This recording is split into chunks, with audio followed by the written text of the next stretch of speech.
오늘 이 시간에는 구덩이에 던지신 하나님의 섭리라는 제목으로 하나님의 섭리에 대해서 좀 살펴볼까 합니다. 이 섭리라는 단어는요, 하나님의 다스리심, 하나님의 통치하심을 섭리라고 말합니다.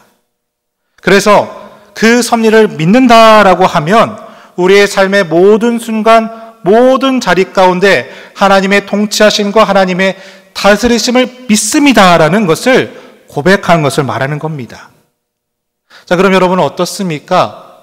여러분은 하나님의 섭리를 믿으십니까? 하나님이 다스리고 계심을 믿으신가요? 하나님의 모든 순간에 여러분을 통치하고 계심을 믿습니까? 심지어 삶의 구덩이에 던져졌을지라도 그 하나님께서 여전히 나와 함께 일하고 계심을 믿습니까? 오늘 말씀은 요셉이 형들에 의해서 구덩이에 던져진 사건이 그 내용이 됩니다. 당시에 이 구덩이는요, 그 목동들이 건기 때 사용하려고 물을 저장하는 창고 같은 역할을 했어요. 그래서 보통의 구덩이와는 많이 다른데 마치 이 호리병 같이 생겼습니다. 그래서 입구는 좁고 안쪽은 넓기 때문에 탈출하기가 쉬울까요? 어려울까요? 어려웠어요. 혼자서는 탈출하기가 불가능한 구덩이, 그 구덩이에 지금 요셉이 던져져 있다는 겁니다. 만약 여러분들께서 그 삶의 구덩이에 던져진다면 여러분은 어떤 생각이 드실까요? 만약 우리의 믿음의 동역자분들 가운데에서 그런 구덩이 같은 데서 던져져서 그 가운데서 하나님 왜 도와주지 않으세요? 하나님 정말 너무하신 것 아니라고 하면서 마음에 지침이 있고 홀로 외로이 기도하며 홀로 외로이 그 길을 걸어가고 계신 분들이 계시다라면요, 오늘 말씀의 제목으로 축복하고 싶습니다. 그 구덩이 가운데서도 하나님과 함께 하시는 섭리가 여러분의 삶 가운데 함께하게 되시기를 주님의 이름으로 간절히 축복합니다. 하나님 왜 안 도와주세요? 라는 그 눈물의 자리가요, 이제는 감사의 자리요, 찬양의 자리요, 기쁨의 자리로 나아갈 수 있는 그 하나님의 섭리가 여러분 가운데 함께하게 되시기를 주님의 이름으로 간절히 축복합니다. 그렇다면 먼저 첫 번째로 알아볼 것이 있어요. 그러면 그 하나님의 섭리는 과연 무엇일까? 우리 27절과 28절 읽어보며 살펴보겠습니다. 27절은 제가 읽고 28절은 여러분 읽어보겠습니다. 제가 먼저 27절 읽어보겠습니다. 자, 그를 이스마엘 사람들에게 팔고 그에게 우리 손을 대지 말자. 그는 우리의 동생이요 우리의 혈육이니라 하매 그의 형제들이 청종하였더라.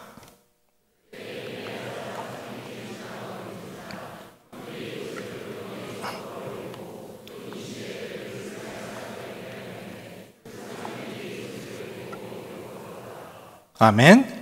자, 오늘 말씀의 배경은 여러분들이 너무너무나 잘 알고 있는 그 말씀입니다. 요셉이 아버지의 심부름으로 형들을 지금 보러 갔습니다. 근데 형들이 요셉이 오는 것을 보자마자 가장 처음으로 한 말이 뭘까요? 뭐라고 합니까? 그를 죽이자라고 말해요. 그래서 그를 죽이기 위해서 구덩이에 던져놓는 것이 오늘 말씀의 배경이 됩니다. 저는 이 말씀을 묵상하면서 두 가지 생각이 들었는데요. 먼저 첫 번째로는 너무한다는 생각이 들었습니다. 왜냐하면요, 아니 동생이고요, 가족이잖아요. 어떻게 동생을 죽이려고 하고 동생을 팔아먹으려 할까, 이런 생각이 들었고요. 또 두 번째로 드는 생각은 하나님 정말 너무하십니다. 너무하세요라는 생각이 들었습니다. 왜냐하면요, 우리가 요셉을 잘 알지만 하나님께서는 요셉에게 어떤 꿈을 주셨죠? 하나님께서는 요셉을 향한 계획이 있고 그를 해와 달과 별처럼 사용하기를 원하셨고 그를 높은 사람으로 하나님의 뜻에 맞춰 사용하기를 원하셨는데 지금 그가 상한 처한 무엇입니까? 고난에 처하고 죽을 위기에 있었다라는 거예요. 그런데 왜 하나님은 그 상황에 도와주지 않으십니까? 이런 생각이 드는 겁니다. 여러분, 그래서 첫 번째로 여러분과 나누고 싶은 것은 뭐냐? 왜 구덩이에서 하나님은 도와주지 않으실까? 이유가 있습니다. 돕지 않으심이 하나님 도우심의 섭리이기 때문에 그렇습니다. 우리 같이 한번 따라해 보겠습니다. 돕지 않으심이 하나님 도우심의 섭리입니다. 돕지 않으심이 하나님 도우심의 섭리입니다. 여러분 믿으십니까? 정말 그럴까? 그러면 왜 돕지 않으심이 하나님의 섭리일까? 우리의 삶을 다 대변하며 사셨던 예수님의 삶을 통해서 한번 살펴볼까 합니다. 누가복음 2장 1절부터 5절 말씀을 먼저 읽어볼 텐데요. 우리가 그것을 생각하면서 천천히 교독하면서 읽어보겠습니다. 제가 먼저 1절 읽어보겠습니다. 그때 가이사 아구스도가 영을 내려 천하로 다 호족하라 하였으니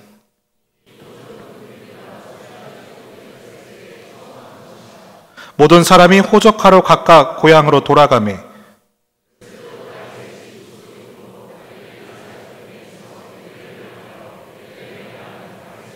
같이 읽겠습니다. 그 약혼한 마리아와 함께 호족하러 올라가니 마리아가 이미 잉태하였더라. 아멘. 당시 로마에서 최악의 황제로 불리졌던 아구스토라는 사람이 있었는데 그 황제가 지금 온 땅에 무엇을 명합니까? 호족을 하라고 명령을 내립니다. 오늘날의 호족은 인구 파악의 주 목적이었다면요. 반면에 아구스토가 호족을 명한 이유는 뭐냐? 세금을 걷기 위함이었어요. 자기 주머니에 돈을 채우기 위해서 호족을 명했기 때문에요. 호족을 하지 않으면 엄청난 처벌과 벌이 내려졌을 당시입니다. 그렇기 때문에 지금 마리아는 어떤 상태입니까? 임신한 상태입니다. 그럼에도 불구하고 요셉과 마리아는 함께 어디로 가느냐? 고향 갈릴리에서 베들레헴으로 지금 걸어갔다라는 겁니다. 그런데 그 거리가 장장 어떻게 되느냐? 갈릴리에서 베들레헴까지는요 무려 130km 정도가 된다라는 거예요. 여러분 이런 상황이 있으면 우리가 이렇게 하나님께 질문할 수밖에 없을 겁니다. 하나님, 아구스토라는 황제가 그렇게 이스라엘 백성들을 핍박하는데 왜 하나님은 돕지 않으십니까? 하나님, 마리아와 요셉이 가지도 않을 곳을 저 임신한 몸을 끌고 130km나 가야 되는데 왜 하나님은 그들을 돕지 않으십니까? 라는 이 처절한 외침이 나올 수밖에 없다라는 겁니다. 그러면 질문 하나 드릴게요. 그렇다면 하나님께서는 마리아와 요셉을 도우셨을까요? 안 도와주셨을까요? 왜 하나님은 아구스토 황제를 그냥 두셨을까요? 여러분 당시에 혼전 임신은 돌에 맞아 죽을 죄였습니다. 그런데 요셉과 마리아가 살고 있는 이 동네 사람들이 요셉과 마리아가 아직 결혼하지 않은 것을 다 알고 있어요. 다 안단 말이에요. 근데 만약에 그 사이에서 아기가 태어났다면 어떻게 되었을까요? 파혼을 당한 것은 물론이거니와 마리아가 돌에 쳐맞아 죽임을 당했을 겁니다. 그러면 요셉이 마리아 배가 점점 불러오는 것을 보면서 어떤 생각을 할까요? 아, 안 되겠다. 우리를 모르는 곳에 가서 아기를 낳았으면 좋겠다. 우리의 상황을 모르는 그곳에 가서 아이를 낳았으면 좋겠다 이런 생각을 할까요? 안 할까요? 했을 겁니다. 하지만 명분이 없으니까 이것조차도 차마 행동에 옮기지 못했을 거라는 거예요. 그런데 오늘 말씀 보면 어떤 사건이 벌어진다? 고향 갈릴리에서 베들레헴까지 갈 수밖에 없었어요. 왜요? 누구 때문에? 아구스토 황제 때문에. 돈 놓기에 바쁜 이 아구스토 황제 때문에 요셉과 마리아는 어디로 가게 됐다? 그들이 아기를 낳을 상황을 전혀 모르는 베들레헴까지 가게 된 겁니다. 자, 그럼 다시 질문해 보겠습니다. 하나님은 마리아와 요셉을 도우셨을까요? 안 도우셨을까요? 어땠어요? 도우셨어요. 어떻게 해요? 돕지 않으심으로. 보기에는요, 드러난 사건으로는 하나님이 아무런 모습도 보이지 않아요. 그러나 보이지 않는 사건 뒷면에 하나님은 어떻게 하셨다? 철저하게 마리아와 요셉을 돕고 계셨다라는 거예요. 오늘 말씀도 그렇습니다. 자, 요셉이 지금 팔려가잖아요? 그럼 왜 하나님은 요셉을 그냥 팔려두게 놔두셨을까? 왜 안 도와주셨을까? 우리는 그 이유를요, 마지막에 보면 알아요. 요셉이 창세기 마지막 장, 그 생의 마지막 때에 이르렀을 때 창세기 50장 20절을 보면 이렇게 고백합니다. 당신들은 나를 해하려 하였으나 하나님은 그것을 무엇으로 바꾸셨다고요? 선으로 바꾸사. 저는 이 말씀을 보면서 이 고백이 맞기도 하지만 어느 면에서는 틀리기도 합니다. 왜냐하면요, 우리 하나님 어떤 분이세요? 내 삶의 끝에서 악을 주장하다가 선으로 바꾸시는 분이 아니잖아요. 그렇죠? 우리 하나님은 처음부터 우리를 선함으로 이끄셨는데 그 하나님의 선하심이 우리가 언제 깨닫는 거예요? 내 인생의 끝까지 와서 마지막에 다다랐을 때 왜 안 도와주세요 하지만 그것이 하나님의 선하심이었음을 그때 깨닫는다는 거예요. 그래서 요셉이 그 창세기 마지막에 다다라서야 이거였구나, 하나님이 나를 돕지 않으신 이유는 이거였구나를 고백하게 되었다는 겁니다. 그러게 사랑하는 믿음의 동역자 여러분, 이 시간 고백할 것이 있습니다. 우리의 삶에서도요, 하나님이 돕지 아니하시는 것이 아닙니다. 돕지 아니하심이 하나님의 철저한 도우심이 됩니다. 그러기에 부디 간구하기는요, 하나님 왜 안 도우세요? 라고 하는 이 눈물의 자리가 하나님의 도우심의 자리, 악을 선으로 바꿨습니다라고 고백하는 그 요셉의 자리로 고백될 수 있게 되시기를 주님의 이름으로 간절히 축복합니다. 그래서 돕지 않으심이 하나님 도우심의 섭리가 됩니다. 자, 오늘 말씀에서 나누고 싶은 두 번째 하나님의 섭리입니다. 자, 그렇다면 하나님은 어떻게 도우실까? 자, 21절과 22절 말씀을 읽어보겠습니다. 21절은 제가 읽고 22절은 여러분이 읽어보겠습니다. 제가 먼저 21절을 읽어보겠습니다. 르우벤이 듣고 요셉을 그들의 손에서 구원하려 하여 이르되 우리가 그의 생명은 해하지 말자.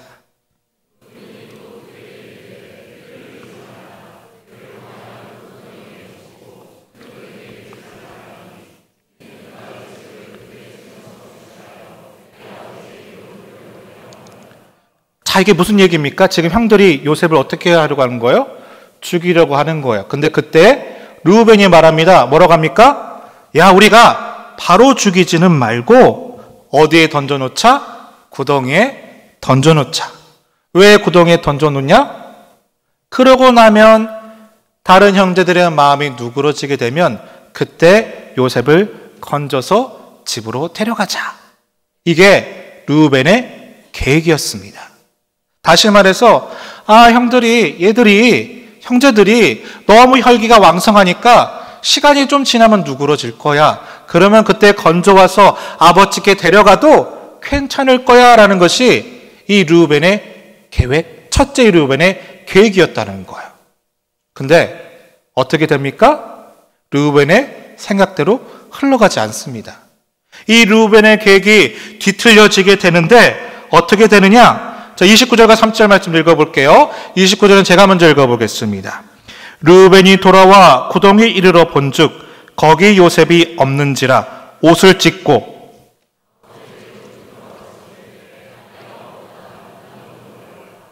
자, 그러니까 르우벤이 잠시 자리를 비운 사이에 형제들이 뭐를 한 거예요? 요셉을 팔아버렸어요. 그래서 지금 르우벤이 요셉을 지키지 못했다고 생각하니까 지금 뭘 하고 있어요? 통곡을 하고 있는 겁니다.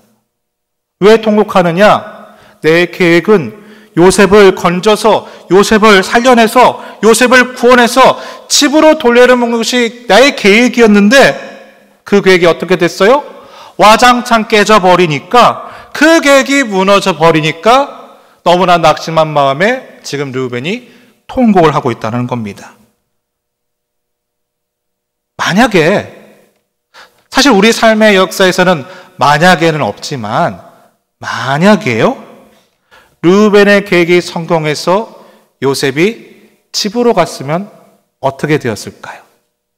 르우벤이 시간이 지난 다음에 동생을 끄집어내서 아버지께로 데려갔으면 요셉이 어떻게 됐을까요?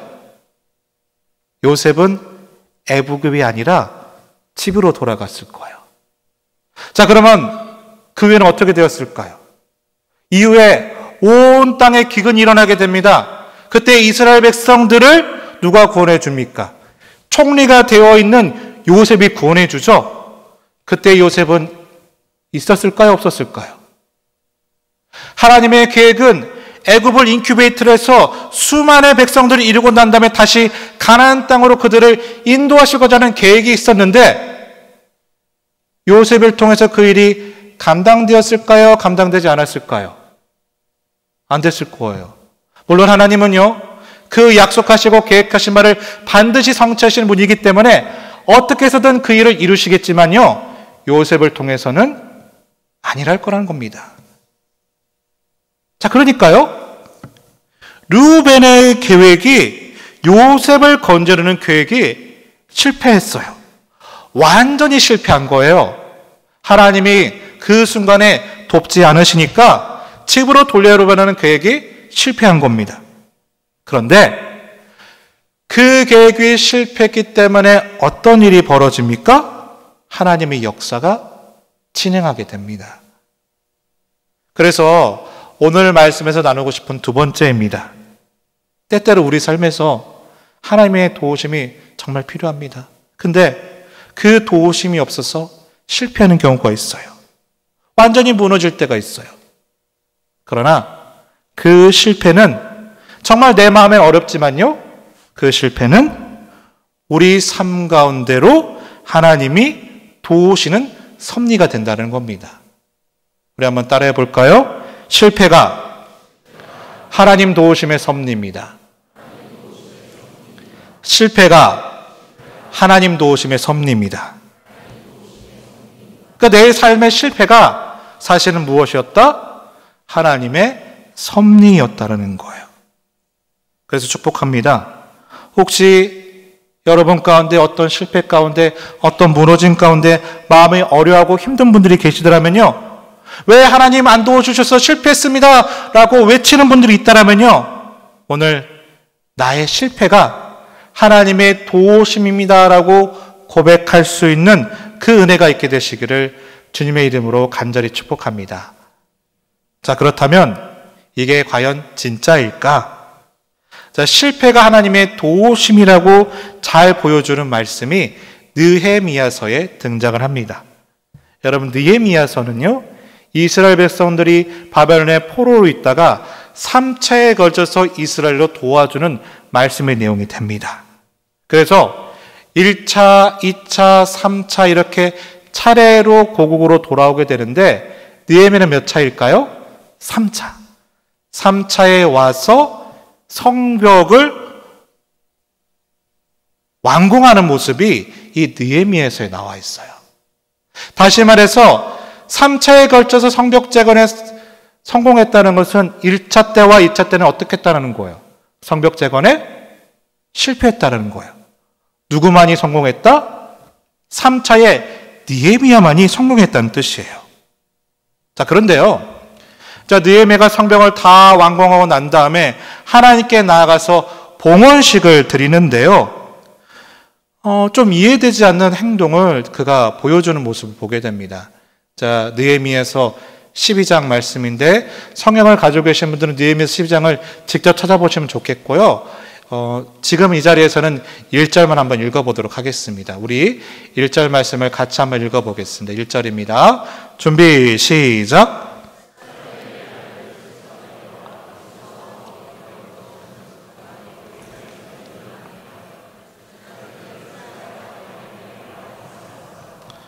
자, 이 말씀 말고도 12장 전체를 보면 사람들의 이름으로 꽉꽉 채워진 것을 볼 수 있습니다. 그런데 오늘 1절에 나오는 스알디엘과 예수아가 누구냐면요, 그 1차 때 포로에서 돌아왔던 사람들의 명단이에요. 그 1차로 돌아왔던 제사장과 레위 사람들의 명단을 봉헌식 때 느헤미야는 최초로 언급하고요, 그 다음에 중반에 가면 2차에 돌아온 사람들의 이름이 열거가 되고 있어요. 그래서 이 12장의 말씀에 나타나는 명단은 어떤 명단이냐면, 이스라엘 백성들이 이스라엘로 귀환하였으나 성벽 재건에 실패했던 명단들이 가득 차 있는 명단이 느헤미야서 12장이 된다는 거예요. 근데 이 느헤미야서 12장을 어디서 읽었다고요? 하나님께 드리는 봉헌식에서 올려드렸다는 거예요. 우리가 이제 그 건축을 하거나 봉헌을 할 때 보면 어떻습니까? 보통은 직접 수고하고 땀 흘리고 일한 사람이 먼저 이렇게 언급이 되죠. 그렇죠? 근데 느헤미야는 지금 누구부터 언급한 거예요? 실패한 사람들부터.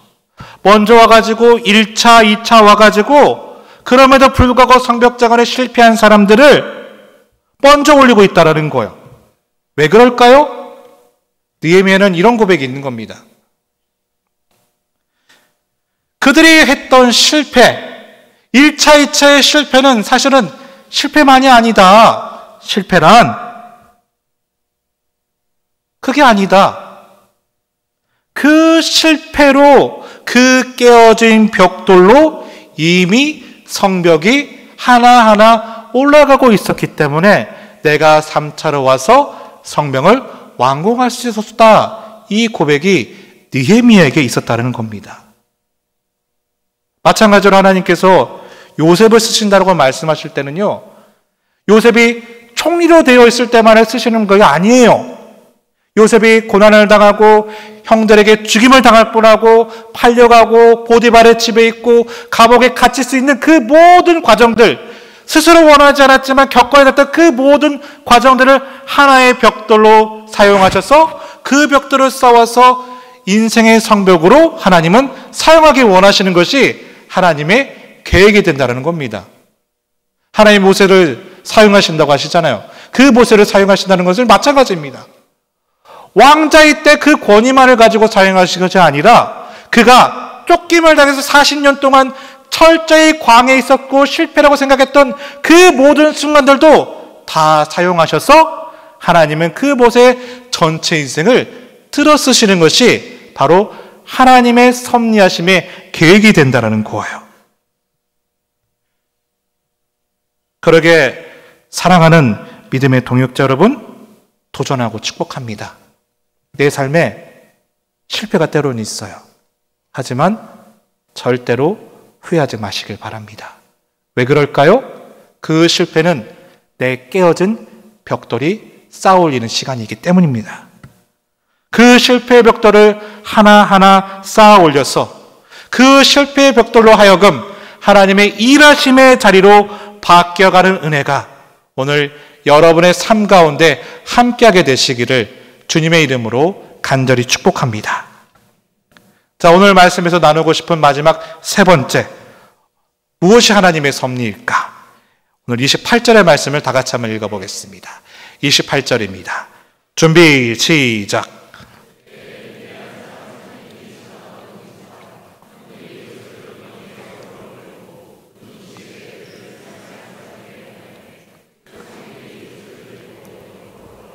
아멘. 자, 이제 요셉이 팔려갑니다. 그리고 28절 이후부터는 요셉이 상상할 수도 없는 엄청난 고난들이 기다리고 있습니다. 자, 이 고난을 앞두고 있는데 왜 하나님은 요셉을 돕지 않으셨을까요? 왜 팔려가는 것을 그대로 두셨을까요? 왜 고난을 당하도록 그냥 방치하셨을까? 세 번째, 하나님의 섭리는 무엇이냐? 바로 고난이 하나님 도우심의 섭리이기 때문에 그렇습니다.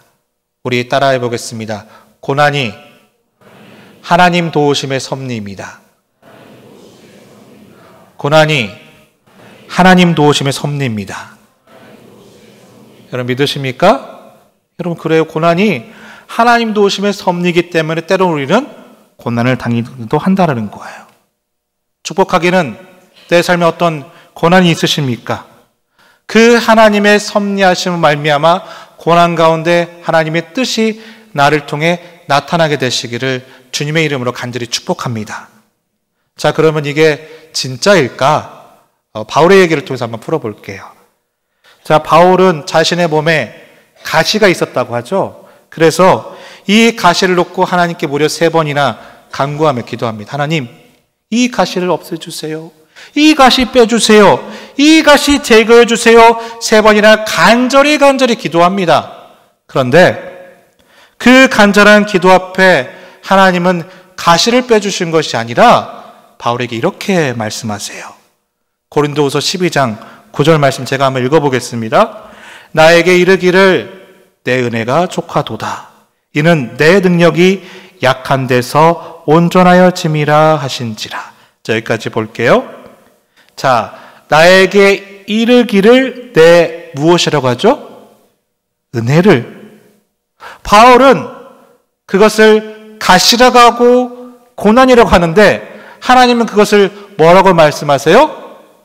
은혜라고 부른다라는 거예요. 바울은 너무나 힘들고 고난이 있기 때문에 그걸 빼주세요 하는데 하나님은 아니다. 이건 너의 무엇이다? 은혜라고 말씀하신다는 거예요. 그래서 9절을 제가 마저 더 읽어보겠습니다. 그러므로 도리어 크게 기뻐함으로 나의 여러 약한 것들에 대하여 자랑하리니 이는 그리스도의 능력이 내게 어떻게 한다? 머물게 하려 함이라. 그러니까 하나님께서 바울의 그 육체의 가시를 왜 빼주지 않으세요? 그 가시를 통해 나를 향하신 하나님의 무엇이 있다? 계획과 뜻이 있다라는 거예요. 그걸 이루기까지 이 가시는 나에게 은혜가 될 거라고 말씀하고 있다는 거예요. 자, 그러면 지금부터 조금 어려운 얘기를 좀 해볼게요. 잘 들어보세요. 자, 바울이 가시를 없애달라고 기도했죠. 그쵸? 그러면 바울은 응답받았습니까? 응답받지 못했습니까? 응답받았어요? 못 받았어요? 못 받았어요? 못 받았죠? 자, 그러면 응답이 뭡니까? 우리 믿는 사람들에게 있어서 응답은 하나님의 뜻이 나를 통해서 이루어지는 게 응답이죠. 자, 그렇다면요, 바울에게 하나님께서는 가시가 없애주는 도우심이 있었어요? 없었어요? 없었어요. 그렇죠? 그런데 하나님의 뜻이 이루어지는 응답은 있었습니까? 없었습니까? 있었어요. 그래서 바울이 더 이상 무엇을 하지 않겠대요? 가시를 없애달라고 기도하지 않겠대요. 물론 이 육체의 가시 때문에 내 삶의 고난은 끊이지 않겠지만, 없어지진 않겠지만, 이 고난을 통해서 무엇이 나타나고 있기 때문에 하나님의 뜻과 계획이 나타나고 있기 때문에 없애달라고 하지 않겠다고 그래요. 오히려 자랑하겠다고 해요. 왜요? 하나님의 뜻이 성취되고 있음을 믿기 때문에. 여러분, 그래서 고난은요, 하나님의 뜻이 전적으로 이루어지는 때라는 겁니다. 왜냐면요, 우리는요, 하나님의 뜻대로 살고 싶어하는 자들이 아니에요. 우리는요, 하나님의 뜻대로 되기를 기도하는 것이 아니라 나의 뜻이 이루어지기를 사실 기도하잖아요. 그렇죠? 그래서 하나님께서는 자신의 뜻을 이루기 위해서 때로는 우리를 어디로 이끄시는 거예요? 고난으로 이끄시는 거예요. 그 고난이 너무나 힘들어요. 요셉의 고난 얼마나 힘들었습니까? 바울의 가시 평생 도록 지고 다녔는데 얼마나 어려웠습니까? 그런데 고난을 통해서 하나님의 뜻은 이루어진다는 거예요. 자, 성경 가지고 계신 분들은 자, 25절 말씀을 보세요. 25절의 말씀을 보면요, 요셉을 산 이스마엘 상인들이 요셉을 사기도 전에 이미 무엇을 가지고 있었다? 향품과 유향과 모략을 가지고 있었대요. 성경은 굳이 이 상인들이 향품과 유향과 몰약을 가지고 있었다라고 굳이 언급을 하고 있어요. 무슨 말이냐? 이 요셉이 애굽으로 팔려가는 것은 사실은 고난처럼 보이지만 하나님께서는 미리 향품과 유향과 몰약을 예비하심을 통해 요셉을 어떻게 쓰시려는 거예요? 왕과 같이 사용하시려는 거예요. 이미 하나님의 뜻은 그 고난의 계획 가운데서 뜻이 성취되도록 예비되고 있었다는 것이라는 겁니다. 그래서 고난은 내 뜻이 아니라 전적으로 하나님의 뜻이 성취되는 겁니다. 여러분 혹시 도기와 자기의 차이를 아시나요? 도기는 우리가 일반적으로 부르는 옹기나 그런 토기 종류를 말하고, 자기는 조금 더 비싸죠. 청자 같은 종류를 말합니다. 만드는 방법은 비슷해요. 똑같이 흙으로 모양을 만들고 유약을 바르고 불을 구워요. 과정은 비슷합니다. 그런데 결정적인 차이가 하나 있어요. 어떤 차이냐? 도기는요, 약 500도에서 100도의 낮은 온도로 굽기 때문에 흙의 성질을 그대로 갖게 된대요. 그래서 거칠거칠하고 잘 깨져버립니다. 반면에 자기는요, 1000도나 1500도 정도가 되는 높은 온도에서 굽기 때문에 그 뜨거운 온도에서 구워지면서 흙의 성질이 바뀌어져 버린대요. 마치 어떤 것처럼 유리처럼 바뀌어진대요. 탱하면 소리가 내고 잘 깨지지 않는 자기가 된다는 거예요. 자, 무슨 얘기를 하시는지 아시겠죠? 우리 삶에서 하나님께서 완전한 고난으로 그 구덩이를 던지신 이유가 뭐냐 하면요, 하나님은요, 우리의 삶의 모양을 바꾸기를 원하시는 것이 아니에요. 단지 우리의 삶의 모양을 바꾸는 것이 하나님의 계획이 아닙니다. 하나님은 어떤 계획을 가지고 계시죠? 나의 본질을 바꾸기를 원하시는 거예요. 죽을 수밖에 없는 그 죄인의 본질을 바꿔서 사망에서 생명으로 옮기시려는 그 계획이 있기 때문에 그것으로 이끌어내가기 위해서, 그것으로 인도하시기 위해서 500도나 100도가 아닌 1000도나 1500도의 고난이 필요했다는 거예요. 그런데 우리는 그 고난이 너무너무 힘들어요. 그 고난 때문에 하나님 어디 계십니까? 하나님 왜 응답하지 않으십니까? 고백한다는 거예요. 욥이 엄청난 고난 가운데 있었죠. 그때 욥이 너무나 힘들고 어려서 이렇게 고백합니다. 욥기 23장 9절인데요. 제가 한번 읽어볼게요. 그가 왼쪽에서 일하시나 내가 만날 수 없고 그가 오른쪽으로 돌이키시나 배울 수 없구나. 너무너무 힘이 들어가지고 하나님 오른쪽에 계시나 하나님 간절해서 찾고 계시는데 오른쪽에도 없었대요. 그럼 왼쪽에 계시나 하나님을 붙잡고 그 왼쪽에 계신 하나님에서 기도하는데 하나님 왼쪽에도 있었다 없었다? 없었대요. 그런데 그 욥의 모습을 보시며 하나님은 이렇게 말씀하세요. 우리 욥기 23장 10절 말씀을 같이 한번 읽어보겠습니다. 그러나 내가 가는 길을 그가 아시나니 그가 나를 단련하신 후에는 내가 순금같이 되어 나오리라. 그가 나를 단련하신 이후에는 무엇과 같이? 순금과 같이. 이 말씀을 오해하시면 안 됩니다. 많은 분들이 이렇게 생각합니다. 나는 원래 금과 같은 사람인데 불순물이 많이 있어서 그 불로 불순물 없애면 나 금이야. 금처럼 될 거야. 아닙니다. 우리는 원래요, 흙과 같은 자들이에요. 금이 될 수 있는 자들이 아닙니다. 아무짝에도 없는 흙과 같은 존재인데 그 뜨거운 고난의 불이 나의 존재 자체를 바꾸어서 금으로 만드시는 것이 하나님의 섭리라는 겁니다. 그런데 그 금으로 바뀌는 그 자리가 알고 봤더니 고난의 자리였고 그 고난의 자리 가운데 하나님의 도우심의 섭리가 있었다라는 거예요. 혹시 그 고난 가운데 있는 분들이 있다라면 축복합니다. 그 고난의 자리에 계시다라면 그저 괜찮은 흙이 되시기를 않기를 바랍니다. 하나님 원하시는 그 자리를 통해서 흙이 될 수 없는 금, 그 정거 같은 삶의 변화가 여러분 가운데 함께 있게 되시기를 주님의 이름으로 간절히 축복합니다. 말씀을 정리하겠습니다. 돕지 않으심이 그래서 하나님의 섭리입니다. 실패의 자리가 하나님의 도우심의 섭리입니다. 그래서 그 실패의 자리를 후회하지 마세요. 그 실패의 자리는 나를 향하신 하나님의 벽돌이 차곡차곡 쌓여져 가고 있는 삶의 자리입니다.